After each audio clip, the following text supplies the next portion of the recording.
උදෑසන 6යි. මේ ශ්‍රී ලංකා ගුවන්විදුලි සංස්ථාවයි. මෙන්න ප්‍රවෘත්ති. සංස්කරණයේ කුමාර ඇලපාත ප්‍රකාශය සේනක උබේසිංහ. අගමැති ආසියානු සංවර්ධන බැංකුවේ අධිපතිවරුන්ගේ මුලසුනට. මෙරට කොවිඩ් ආසාදිත මරණ සංඛ්‍යාව 734 දක්වා ඉහළට. කොවිඩ් ආසාදිතයන් පිළිබඳ සැබෑ තත්ත්වය වසන් කරන බවට පළවන ප්‍රකාශ රජය ප්‍රතික්ෂේප කරයි. මහානුභාව සම්පන්න රතන සූත්‍ර දේශනාව ඉන්දියාව පුරා සතියක් විකාශය කිරීමට ජාතික ගුවන්විදුලියෙන් පියවර. අර්ජුන් මහේන්ද්‍රන් ඇතුළු 10 දෙනෙකුට එරෙහි නඩුව ජුනි මාස 7 වෙනිදා කැඳවීමට අධිකරණයෙන් නියෝග. කොළඹ නගරයේ වාහන තදබදයට පිළියම් වශයෙන් ගුවන් පාලම් 4ක්. ඉන්දියාවේ අපනයන ආදායම 197%කින් ඉහළට. ඉන්දිය ප්‍රීමියර් ලීග් ක්‍රිකට් තරගාවලිය අත්හිටුවීමෙන් ඉන්දිය ක්‍රිකට් ආයතනයට රුපියල් කෝටි 2000ක පාඩුවක්. අග්‍රාමාත්‍ය මහින්ද රාජපක්ෂ මහතා ආසියානු සංවර්ධන බැංකුවේ අධිපතිවරුන්ගේ මුලසුනට තේරීපත් වෙයි. එම බැංකුවේ 54 වෙනි වාර්ෂික මහා සභා රැස්වීම ඊයේ පැවැත්වින. එහිදී මහින්ද රාජපක්ෂ මහතා 2021-2022 වර්ෂය සඳහා එහි අධිපතිවරුන්ගේ මුලසුනට පත්විය. මෙම තනතුරට පත්වන විට අගමැතිතුමා මෙරට ආසියානු සංවර්ධන බැංකුව අධිපති ධූරයේ හොබවමින් සිටියේය. ආසියානු සංවර්ධන බැංකුවේ 55 වන වාර්ෂික සභා රැස්වීම ලබන වසරේ කොළඹදී පැවැත්වීමට නියමිතයි. මෙරටින් දෛනිකව වාර්තා වන කොවිඩ් ආසාදිත රෝගීන්ගේ සංඛ්‍යාව වැඩි වෙමින් පවතී. ඊයේ දිනය තුල කොවිඩ් ආසාදිත රෝගීන් 1897 දෙනෙකු අලුතින් හඳුනාගත් බව රජයේ ප්‍රවෘත්ති දෙපාර්තමේන්තුව පවසයි. ඒ අනුව මෙරටින් වාර්තා වී ඇති සමස්ත ආසාදිත සංඛ්‍යාව 1,16,849 දක්වා ඉහළ ගොස් තිබේ. මේ අතර කොවිඩ් ආසාදිතව ප්‍රතිකාර ලැබූ රෝගීන් 922 දෙනෙකු සම්පූර්ණ සුවය ලබා රෝහල් සහ ප්‍රතිකාර මධ්‍යස්ථානවලින් ඊයේ පිටව ගොස් ඇත. ඒ අනුව සම්පූර්ණ සුවය ලැබූ මෙරට කොවිඩ් ආසාදිත රෝගීන්ගේ සංඛ්‍යාව 1,713කි. තවත් කොවිඩ් ආසාදිත මරණ 14ක් සෞඛ්‍ය සේවා අධ්‍යක්ෂ ජනරාල්වරයා විසින් ඊයේ තහවුරු කළේය.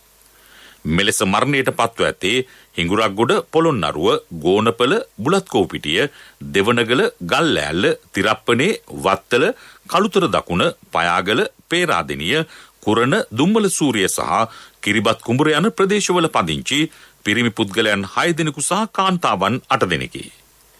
මෙම මරණ 14ත් සමග මෙරට කොවිඩ් ආසාදිත මරණ සංඛ්‍යාව 734 දක්වා ඉහළ ගොස් තිබේ. විපක්ෂය ඇතුළු ඇතැම් කණ්ඩායම් රටේ පවතින කොවිඩ් වසංගත තත්ත්වය හැල්ලුවට ලක් කරමින් සිටින බවට රාජ්‍ය අමාත්‍ය සුදර්ශනී ප්‍රනාන්දුපුල්ලේ මහත්මිය චෝදනා කරයි.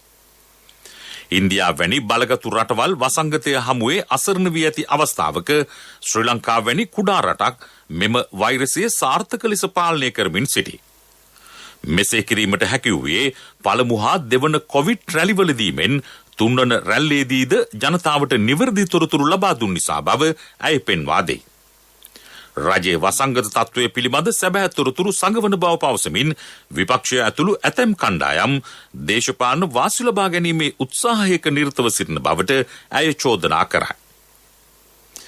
කොරෝනා වෛරසය පිළිබඳ නිවැරදි තොරතුරු ජනතාවට ලබා දීම හේතුවෙන් ජනතාව තවදුරටත් සෞඛ්‍ය අංශ ලබා දෙන උපදෙස් පිළිපදින බව සෞඛ්‍ය සේවා අධ්‍යක්ෂ ජනරාල් විශේෂඥ වෛද්‍ය අසේල ගුණවර්ධන මහතා පවසයි.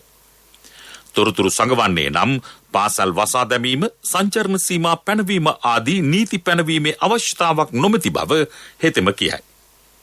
මේ වන විට කොරෝනා රෝගීන් හේතුවෙන් රෝහල්වල පැවති තදබදයේද අඩුවෙමින් පවතී.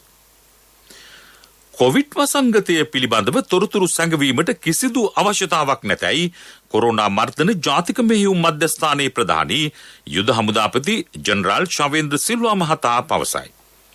මෙම තත්ත්වය ශ්‍රී ලංකාවට පමණක් බලපා ඇති තත්ත්වයක් නොවේ.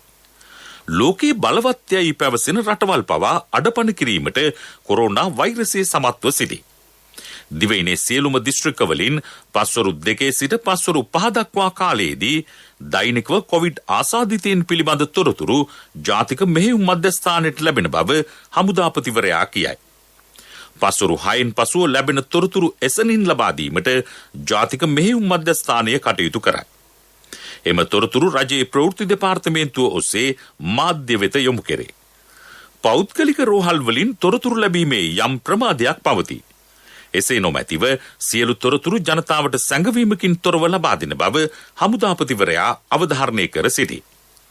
බිම්මට්ටමේ දත්ත ඇතුළු කොරෝනා මරණ සංඛ්‍යාව සම්බන්ධයෙන් බරපතල සැකයක් මතුව ඇති බව ජනතා විමුක්ති පෙරමුණේ ජාතික සංවිධායක බිමල් රත්නායක මහතා විසින් පසුගියදා සඳහන් කර තිබිණි.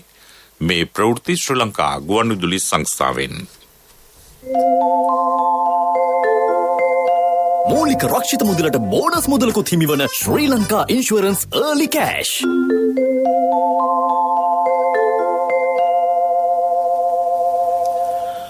මහානුභාව සම්පන්න රතන සූත්‍ර දේශනාව ඉන්දියාව පුරා සතියක් විකාශය කිරීමට ශ්‍රී ලංකා ගුවන්විදුලි සංස්ථාව පියවර ගනී.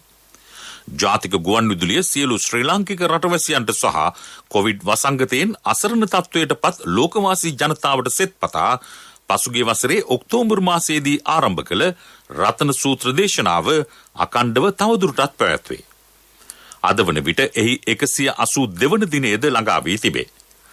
ජාතික ගුවන්විදුලි පරිශ්‍රයේ පිහිටි උතුම් බෝසමිඳුන් අභියස සිට රතන සූත්‍ර දේශනාව පවත්වමින් අද සිට සතියක් පුරා මෙරටේත් ඉන්දියාවෙත් සජීව විකාශය කිරීමට කටයුතු දා ඇත. වෙසක් මාසය තුලදී මෙවැනි ආශිර්වාදයක් ඉන්දියානු ජනතාව වෙනුවෙන් කිරීමට හැකිවීම මහා පින්කමකි. එමෙන්ම වැදගත් යුතුයකමකි. අද ඉන්දියාව එදා විශාල මහනුවර තත්වයට පත්ව තිබේ. එබැවින් ශ්‍රී ලංකා ගුවන්විදුලි සංස්ථාවේ අධ්‍යක්ෂ ජෙනරාල් චන්ද්‍රපාල ලියනගේ මහතාගේ මැදිහත් වීමෙන් ගුවන්විදුලි සංස්ථාවේ කාර්ය මණ්ඩලයේද එක්ව මෙම ආශිර්වාද පින්කම සැලසුම් කරයි. මහා සංඝරත්නය විසින් මෙම පිරිත් දේශනාව පවත්වනු ලබන්නේ ජනාධිපති ගෝඨාභය රාජපක්ෂ, අග්‍රාමාත්‍ය මහින්ද රාජපක්ෂ, අමාත්‍ය කෙහෙලිය රඹුක්වැල්ල යන මහතුරුන් ඇතුළු රජයේ මෙන්ම ජාතික ගුවන්විදුලියේ සභාපති අධ්‍යක්ෂ ජෙනරාල්තුමා ඇතුළු පිරිසගේ සෙත් ප්‍රාර්ථනය ඉන්දියානු ජනතාවට පුද කිරීම සඳහාය. ජාතික ගුවන්විදුලියේ සිංහල, දෙමළ, ඉංග්‍රීසි සේවා සහ ප්‍රාදේශීය සේවා ඔස්සේ මෙන්ම කෙටි තරංග 873 ඔස්සේ ඉන්දියාව පුරා විකාශය කිරීමට කටයුතු දා තිබේ. අද පස්වරු 6:30 සිට 7:30 දක්වා සියලු දේශීය හා විදේශීය නාලිකා ඔස්සේ රතන සූත්‍ර දේශනාව විකාශය කෙරේ. හෙට සිට ලබන 13 වෙනිදා දක්වා විකාශය වන්නේ පස්වරු 6 සිට 7 දක්වාය. ඒ නැවත විකාශයක් ලෙස රාත්‍රී 10 සිට 11 දක්වා විකාශය කෙරේ. කොවිඩ් වසංගත තත්ත්වයේ මත මහා සංඝරත්නය ඇතුළු අන්‍ය ආගමික පූජකවරුන් සහ ශ්‍රී ලංකා ජනතාව සිය සහෝදර ඉන්දිය ජනතාව වෙනුවෙන් සිදු කරන ආගමික ආශිර්වාද පූජා සම්බන්ධයෙන් ඉන්දිය රජයේ සිය කෘතවේදීත්වය පළ කරයි. විශේෂ පණිවිඩයක් නිකුත් කරන මෙරට ඉන්දිය මහ කොමසාරිස් කාර්යාලය පෙන්වා දෙන්නේ ශ්‍රී ලංකාවේ විවිධ ස්ථානවලදී ඉන්දිය ජනතාව වෙනුවෙන් රතන සූත්‍ර දේශනාව අකණ්ඩව සිදු කරමින් පවතින බවයි. යාපනයේ නාග විහාරයේදී රතන සූත්‍ර දේශනාව ඊයේ පැවැත්විනි. ශ්‍රී ලංකා ගුවන්විදුලි සංස්ථාව සහ බුද්ධ ශාසන අමාත්‍යාංශය සමග එක්ව අද සිට දින 7ක් කාලයක් පුරා රතන සූත්‍ර දේශනාව පැවැත්වීමට කටයුතු ද ඇති බවද මහ කොමසාරිස් කාර්යාලය සඳහන් කරයි.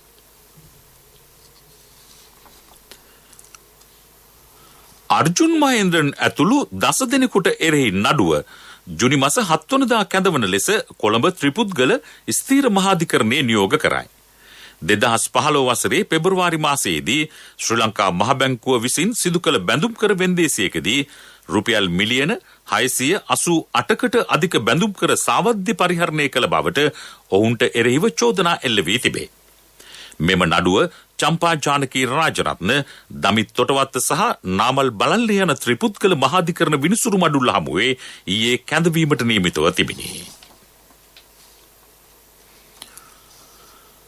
යුද්ධයකදී හෝ ඕනෑම ආපදා තත්ත්වයකදී ත්‍රිවිධ හමුදාව සහ පොලිසිය සිදු කරන කාර්යභාරය ජාතියේ පැසසුමට ලක්විය යුතු බව අමාත්‍ය සරත් වීරසේකර මහතා පවසයි. අද උද්ගතව ඇති තත්ත්වය සම්බන්ධයෙන් විපක්ෂයේ කුමන අදහස් පළ කළද පාස්කු ප්‍රහාරයට ඍජුවම වගකිය යුත්තේ විපක්ෂයේම බව වීරසේකර මහතා ඊයේ පාර්ලිමේන්තුවේදී සඳහන් කළේය. පාස්කු ප්‍රහාරය සම්බන්ධයෙන් සිදු කරන පරීක්ෂණ කඩාකප්පල් කිරීමට විපක්ෂයේ උත්සාහ දරයි. ඊට සම්බන්ධ බවට සැක පිට අත්අඩංගුවේ පසුවන රිෂාඩ් බදුදීන් පාර්ලිමේන්තුවට ගෙන්වන්නයි උද්ඝෝෂණ කිරීමද විහිළු සහගතය. එමගින් විපක්ෂය සිදු කරන්නේ පරීක්ෂණ වෙනතකට යොමු කිරීම බව වීරසේකර මහතා පැවසීය. ත්‍රස්තවාදයේ වැළැක්වීමේ පනත යටතේ චෝදනා ලැබ රැඳවුම් භාරයේ සිටින කිසිදු මන්ත්‍රීවරයෙකුට පාර්ලිමේන්තුවට පැමිණීම සඳහා අවසර නොදෙන්නයි අමාත්‍යවරයා ඉල්ලීමක්ද කළේය. පාර්ලිමේන්තුවට ගියන්න කියන්නේ ඒ පරීක්ෂණ කඩාකප්පල ගන්න රිෂාඩ් මන්ත්‍රීතුමා මෙතෙන්ට ආවට පස්සේ දුරකථනයෙන් ලෝක වටේටම රට වටේම කතා කරයි අපි කරන විමර්ශන ගැන පැහැදිලි කරයි. එතකොට මේ සම්පූර්ණයෙන්ම විමර්ශනයේ කඩාකප්පල් වෙන බව හොඳින් දැනගෙන තමයි මේ විපක්ෂය කතා කරන්නේ. ඉතින් ඔහුව අත්අඩංගුවට අරන් තියෙන ත්‍රස්තවාදී වැළැක්වීමේ පනත යටතේ ඒ ප්‍රබල සාක්ෂි තිබ්බොත් පමණයි ඒ වගේ රැඳවුම් ගන්නෙ. ඒ නිසා ඒ අනිසි බලකෑම් අපිට කරන්න එපා. අපි පාස්කු ප්‍රහාරයට ලක් වෙච්ච වින්දිතයන්ට අපි සම්පූර්ණයෙන්ම සාධාරණය කරනවා කියන එක මේ අවස්ථාවේදී ඉතාම පැහැදිලිව විපක්ෂයට කිව යුතුයි. මීළඟට ප්‍රමුඛ පුවත බලාපොරොත්තු වන්න. මේ මම කියන්න ගියේ මාත් කැමති. අහන්න කලින්ම ඔව් කලින්ම වෙලාව කලාව එනකම් බලන් ඉන්නේ නැතුව කලින්ම සල්ලි සමග කල්පිරීමේදී මූලික රක්ෂිත මුදලට බෝනස් මුදලකුත් හිමිවන ශ්‍රී ලංකා ඉන්ෂුරන්ස් early cash. ප්‍රමුඛතම පුවත ඔබ වෙත ගෙනෙන්නේ සිද්ධාලේප ලක්වියාව. කුරුණෑගල මත්තල ලුණුකම්වේර සහ බෙලියත්ත අංග සම්පූර්ණ නවීන නගර ලෙස සංවර්ධනය කෙරේ.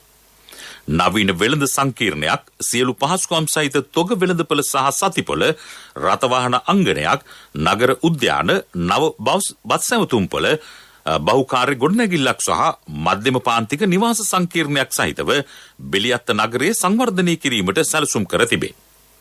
මෙම නගර සංවර්ධනය පිළිබඳ සාකච්ඡාවක් අග්‍රාමාත්‍ය මහින්ද රාජපක්ෂ මහතාගේ ප්‍රධානත්වයෙන් අග්‍රාමාත්‍ය කාර්යාලයේදී ඊයේ පැවැත්වින.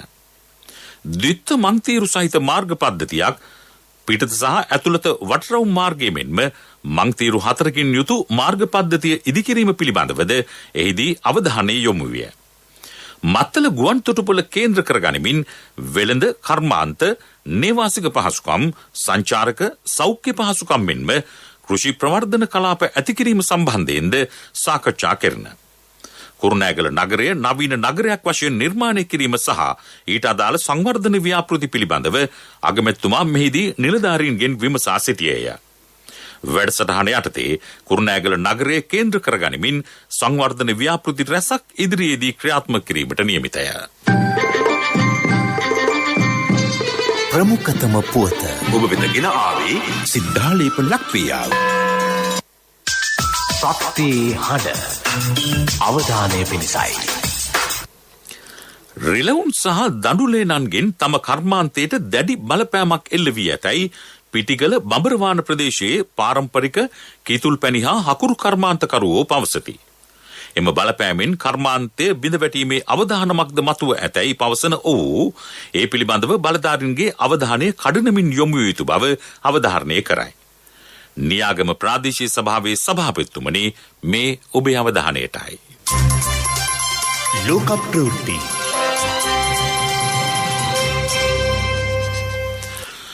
පසුගිය වසරේ අප්‍රේල් මාසයට සාපේක්ෂව පසුගිය අප්‍රේල් මාසයේදී ඉන්දියාවේ අපනයන ආදායම ඇමරිකානු ඩොලර් බිලියන 30.2ක් දක්වා 197කින් වර්ධනය වෙයි. ඉන්දිය මැණික් ස්වර්ණාභරණ, යාන්ත්‍රික උපකරණ සහ ಖನಿජ තෙල් පිරිපහදු ද්‍රව්‍ය අපනයනය ඉහළ යාම ඊට හේතුවයි.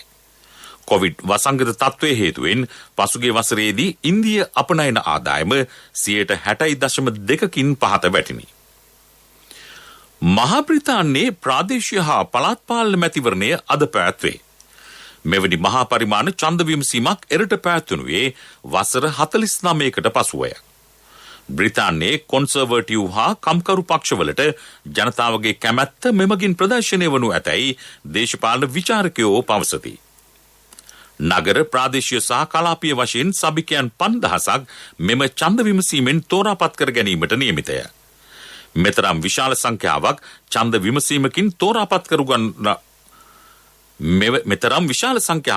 විමසීමකින් තෝරාපත් කරගනු ලබන්නේ 1973න් පසුවය. 2016 වසරේ පැවති ඡන්ද විමසීමේදී තෝරාපත් කරගත් සංඛ්‍යාව 2700කි. පිරසර සංවර්ධනයක පුවත් සම්පින්ඩනය සංවර්ධන පුවත්.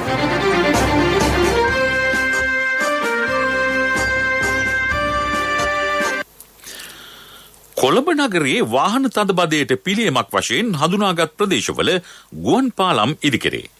ඒ සඳහා දේශීය අරමුදල් යෙදවීමට මහා මාර්ග අමාත්‍යාංශය සහ මාර්ග සංවර්ධන අධිකාරිය සැලසුම් කර ඇත. ඒ අනුව කොම්බංජ වීදිය දුම්රිය මාර්ගය හරහා විනිසුරු අක්බාර් මාවතේ හා උත්තරානන්ද මාවතේ ගුවන් පාලම් දෙකක් ඉදිකිරීමට නියමිතය. ඒ පාලම් දෙක සම්බන්ධ කරමින් තවත් පාලමක් ඉදිකිරීමට යෝජනා වී තිබේ. මේ සඳහා වැය කරන මුදල රුපියල් මිලියන 5270කි. ඊට අමතරව බේරේවැව සහ කොම්පඤ්ඤ වීදිය හරහා බාලදක්ෂ මාවත හා චිත්තම්පලම් ගාඩිර් මාවත සම්බන්ධ කරමින් පාලමක් ඉදිකිරීමටද යෝජිතය. ඒ සඳහා වැය කිරීමට නියමිත මුදල රුපියල් මිලියන 2730කි.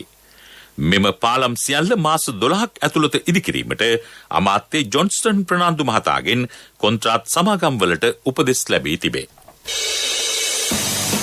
ක්‍රීඩා පුවත් ඔබ වෙත ගෙන එන්නේ අක්කේ මල් ටිකක් කඩා ගන්නද? හා කඩා ගන්න. ගහමේ තිබ්බට මල් කාටවත් අයිතිනේ. අපේ මිනිස්සු හැමදාම අනුන් ගැන හිතලා තියෙනවා නේද? අපි මංචි සුපර් ක්‍රීම් ප්‍රක ගන්නෙ අපිටම විතරක් නෙවෙයි. ඉන්දිය ප්‍රීමියර් ලීග් ක්‍රිකට් තරඟාවලියට සහභාගී වෙමින් සිටින ක්‍රීඩකයන් සහ සංවිධායකයන් කිහිප දෙනෙකු කොවිඩ් ආසාදිතයින් වශයෙන් හඳුනා ගැනීමත් සමග තරඟාවලිය අත්හිටුවීමට ක්‍රිකට් පාලක මණ්ඩලය තීරණය කළේය. මෙම තීරණයත් සමග ඉන්දිය ක්‍රිකට් පාලක මණ්ඩලයට වන පාඩුව ඉන්දිය රුපියල් කෝටි 2000ක් පමණ වන බවට හඳුනාගෙන ඇත. තරඟ 60කින් සමන්විත වූ තරඟාවලියේ මේ දක්වා පවත්වා ඇත්තේ තරඟ 29ක් පමණි. දුව මේ මං අර කිව්ව වෑන් එක මං ගන්නයි බැලුවේ. මෙච්චර ලොකු වෑන් එකක් මොකටද තාත්තේ? කට්ටියම දාගෙන ට්‍රිප් එකක් හරි යන්න පුළුවන් නේ ළමයි. අපේ මිනිස්සු හැමදාම අනුන් ගැන හිතලා තියෙනවා නේද? අපි මංචි සුපර් ක්‍රීම් ප්‍රක ගන්නෙ අපිටම විතරක් නෙවෙයි. ව්‍යාපාරික පුවත් ඔබ වෙත ගෙන එන්නේ 2021 වසරේ පළමු ශ්‍රේණියට ඇතුළු වන පුංචි හපනුන්ට ජාතික ඉදිරි කිරීමේ බැංකුවේ හපන් ගිණුමෙන් රුපියල් 1000ක තැන්පතුවක්. ඔබේ මුදලට සුරක්ෂිතම ස්ථානය ජාතික ඉදිරි කිරීමේ බැංකුව. ජෛව ජනන හරිත තාක්ෂණ පර්යේෂණ ආයතනය ශාස්ත්‍රීය ලංකා නිෂ්පාදන පෙළක් වෙළඳපොළට හඳුන්වා දෙයි. ගෙවතු වගාවට යොමු වන අය වෙනුවෙන් විශේෂයෙන් ඉලක්ක කර ඇති කාබනික පොහොර සහ කෘෂි විකර්ෂක දැන් මිලදී ගැනීමේ අවස්ථාව පවතී. ආයතනය විසින් වසර ගණනාවක් පුරා සිදු කළ පර්යේෂණවල ප්‍රතිඵලයක් වශයෙන් මෙම නිෂ්පාදන එළි දක්වා තිබේ. දුරකථන අංක 071 09 31 062 අමතා වැඩිදුර විස්තර ලබාගත හැකිය.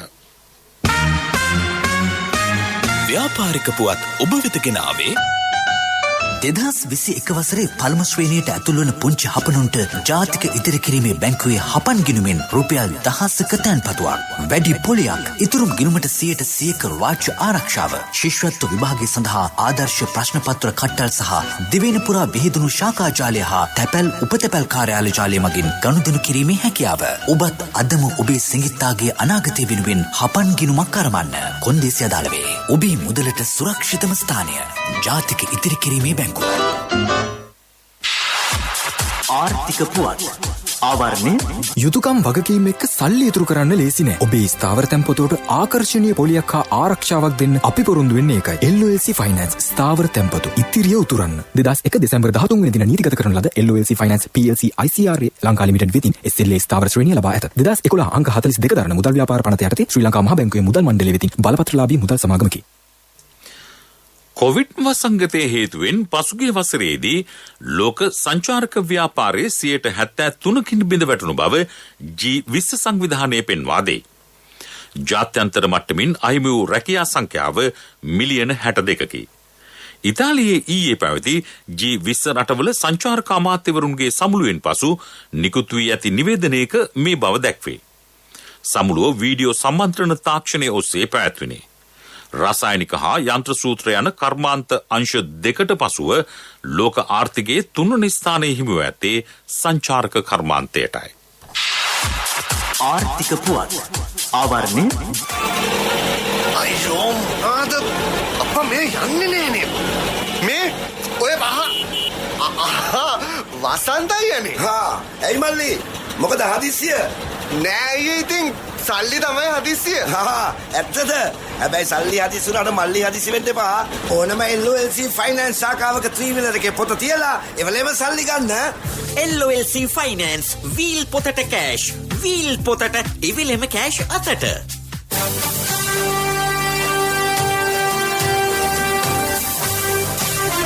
කාලගුණ වාර්තාව ඔබ වෙත ගෙන එන්නේ සයුරු දීවර කාලගුණ තොරතුරු සේවාව ඔබගේ ප්‍රදේශයට අදාළ කාලගුණ තොරතුරු නොමිලේ එසැනින් ඔබේ ඩයලොග් දුරකථනයට 828 අමතා ලියාපදිංචි වන්න.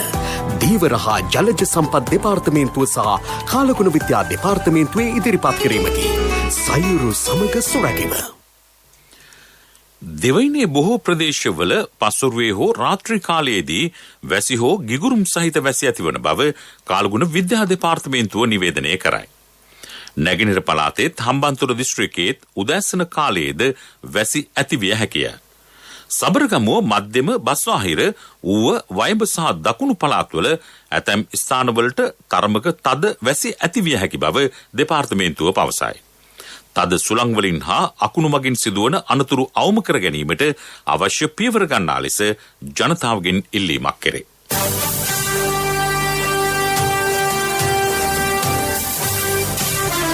කාලගුණ වාර්තාව ඔබ වෙතගෙන ආවේ සයුරු දීවර කාලගුණ තොරතුරු සේවාව ඔබගේ ප්‍රදේශයට අදාළ කාලගුණ තොරතුරු නොමිලේ එසැනින් ඔබේ ඩයලොග් දුරකථනයට 828 අමතා ලියාපදිංචි වන්න.